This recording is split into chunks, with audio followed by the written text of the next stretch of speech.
Assalamualaikum warahmatullahi wabarakatuh. Perkenalkan, nama saya Ilyas Pranawarsa. Di sini saya akan menjelaskan terkait kasus internasional yaitu Nine Dash Line atau pengakuan sepihak Cina terhadap perairan di wilayah Laut Cina Selatan, terutamanya di wilayah ASEAN. Yaitu yang pertama, sebelum kita memasuki ke dalam materi, kita harus mengetahui dulu nih apa yang dimaksud dengan Nine Dash Line.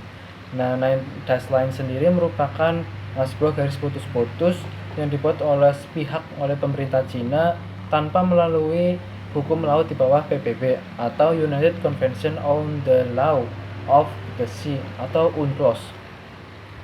Setelah mengetahui secara singkat apa itu Nine Dash Line, selanjutnya kita beralih atas dasar apa sih Cina mengakui wilayah tersebut dan mengapa Cina dengan sangat percaya diri mengakui sebagian wilayah perairan Cina Selatan sebagai wilayahnya. Yaitu yang pertama yaitu sejarah dari Nine Dash Line. Yang pertama atas dasar histori. Jika diruntut pada tahun 1947, Cina pada saat itu yang dikuasai oleh Partai Kuomintang, pimpinan Chiang Kai-shek, sudah mengklaim teritorialnya atas Laut Cina Selatan dengan sebutan Elephant Dash Line, termasuk Kepulauan Pratas, Mansfield, Bang, Kepulauan Spratly, dan Paracel yang didapat Cina dari Jepang usai Perang Dunia Kedua. Kemudian pada tahun 1953, pemerintahan Cina mengeluarkan Teluk Tonkin dari peta Elephant Dash Line. Sebagaimana kita ketahui, wilayah tersebut sebenarnya masuk dalam kekuasaan pemerintahan Vietnam.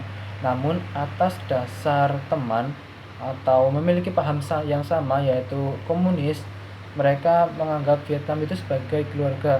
Maka Cina melepaskan wilayah Teluk Tonkin untuk Cina dan Elephant Dash Line berubah menjadi Nine Dash Line hingga sekarang.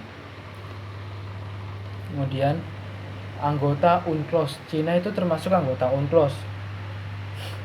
Nah, apakah Cina lupa? Cina sendiri itu termasuk anggota UNCLOS yang seharusnya mematuhi segala aturan yang berlaku di sana. Di UNCLOS sendiri sudah ditentukan besaran zona ekonomi eksklusif setiap negara. Cina tetap bersikukuh walaupun pernyataannya tersebut atau pengakuannya tersebut atas wilayah Laut Cina Selatan itu ditolak mentah-mentah oleh banyak negara. Namun, Cina tetap bersikukuh menganggap wilayah tersebut menjadi haknya dan menjadi wilayah kekuasaannya. Nah, atas pengakuan Nine Dash Line tersebut atas Cina itu mengakibatkan tumpang tindih dengan zona ekonomi eksklusif, yang mana wilayah Cina itu sampai misalnya ke wilayah Natuna itu mencapai ribuan kilometer dari daratan utama Tiongkok. Wilayah yang masuk dalam Nine Dash Line yakni melingkupi Kepulauan Paracel yang juga sama-sama diklaim Vietnam dan Taiwan, hingga Laut Kepulauan Spratly di mana Cina bersengketa dengan Filipina, Malaysia, Vietnam, dan Brunei Darussalam. Jika misalnya mengakui wilayah Nine Dash Line, pasti akan tumpang tindih dengan zona ekonomi eksklusif di setiap wilayah negara ASEAN terutama. Klaim 9 garis putus-putus tersebut berdampak hilangnya perairan seluas kurang lebih 30% luas lautan Natuna atau kurang lebih 83.000 km persegi, dan negara-negara lainnya seperti Filipina dan Malaysia, mereka itu lautannya akan berkurang sebesar 80%, dan Vietnam sama Brunei masing-masing berkurang 50 dan 90%. Bagaimana sih respon pemerintah Indonesia? Wilayah Natuna itu merupakan sebuah area produktif dan area yang sangat menguntungkan bagi pemasukan Indonesia. Jika bila mana wilayah Natuna itu diambil walaupun hanya berapa persennya saja, itu sudah sangat merugikan wilayah atau merugikan pemerintahan Indonesia itu sendiri. Atas kelakuan Cina tersebut, Indonesia tentu sangat marah akan tindakan Malaysia tersebut. Dengan berbagai tindakan yang dikeluarkan oleh pemerintah Indonesia melalui Kementerian Luar Negeri sudah diperbincangkan dengan pemerintahan atau Kementerian Luar Negeri Cina bahwa tindakan mereka itu salah. Mereka telah memasuki wilayah Indonesia dan jelas-jelas itu telah melanggar kedaulatan negara Indonesia. Hal ini juga akan merenggangkan hubungan bilateral antara Indonesia dan Cina bila mana ini semakin memperkeruh keadaan.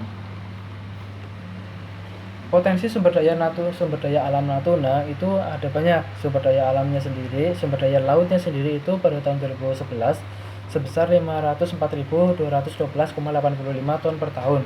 Itu hanya hitungan kasarnya hitungan kasarannya saja. Cadangan gas bumi sebesar 1.605,24 BSCF yang terdiri dari 1.083,61 BSCF cadangan harapan dan 521,63 BSCF cadangan memungkinkan. Cadangan minyak buminya ini terkini sebesar 92,63 juta standar barel atau million stock tank barel MMSTB. Nilai investasinya itu tinggi. Banyak investor dapat memberikan sumbangan pendapatan negara dan memenuhi kebutuhan. Nah, solusinya itu dalam konflik yang terjadi ini yaitu diantaranya ada diplomasi, pertemuan negara ASEAN, memberikan surat peringatan dan melaporkan situasi ini ke UNCLOS. Jika keadaan semakin sulit ditemukan, maka beberapa hal ini yang pertama mungkin dapat dicoba yaitu dengan hubungan diplomasi. Hubungan bilateral Indonesia dengan Cina dapat dilakukan demi ketemunya win-win solution management atau menguntungkan kedua belah negara atas kasus ini. Bila memungkinkan itu terjadi. Kegiatan ini sebenarnya sudah dicontohkan oleh beberapa negara yang sama-sama atas kasus perbatasan lautan atau konflik laut antara Rusia dan Norwegia di Laut Utara atau antara Bangladesh dan Myanmar di Teluk Benggala. Jika dilihat peta pengakuan Cina melalui Nine Dash Line, Indonesia juga dapat berunding dengan anggota ASEAN lainnya, yaitu dengan mempercepat penyelesaian Code of Conduct atau COC di Laut Cina Selatan antara Angkatan Laut ASEAN dengan Angkatan Laut Cina. Dengan berlakunya COC ini, masing-masing angkatan laut negaranya itu dapat menerapkan mekanisme pencegahan konflik di laut. Indonesia merupakan negara berdaulat dan berhak atas apa yang sudah menjadi yang didapatkan oleh negara Indonesia.